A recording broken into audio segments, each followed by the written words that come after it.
gonna have Wanda stand up here. Wanda, please. Wanda told us earlier this month that she could not have a baby anymore. So I impregnated her with the word of God. I'm going to impregnate everyone with the word of God.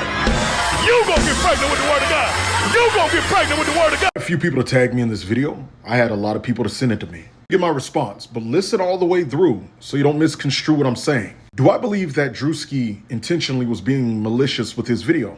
I don't believe that he was intentionally being malicious with his video.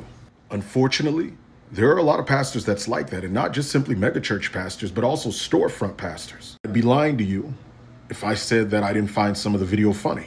I don't believe he was being malicious. I believe he was looking at it from a comedic point of view. Now, with all of that being said, I'm not better than anybody else. I want to make that clear. I'm not better than you. Same way how I pray and seek God every day and read and study scripture, you could do that too. Because I do seek God and because I do study scripture and spend a lot of time with God, not only me, but others too. Some of you watching this right now, there are some parts in the video where the alarm bells went off at, and I purposely clipped that part. He was referencing what some pastors do. Fine, cool. But when God became part of the joke, in the name of Jesus and the word of God, and God started catching strays, it left innocence. And God hates when people take his name in vain. Vain just simply means emptiness, all right? And he hates that throughout scripture.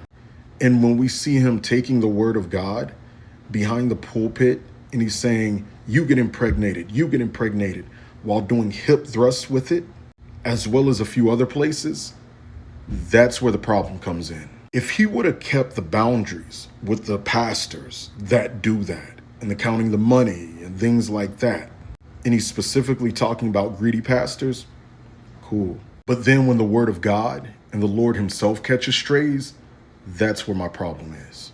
And the Bible is extremely clear.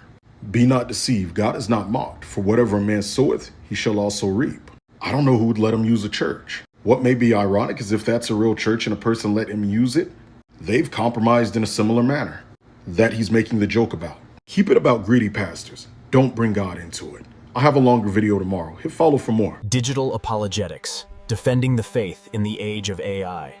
This month, we are sending out a class to help you defend the faith, learning to answer the hard questions about God, Jesus, and the Bible, standing firm in defense against Islam, atheism, and more. Inbox me the word join or click the link in my story or bio to sign up for this month's pre-recorded 3-day class. There is also a live Q&A the first day.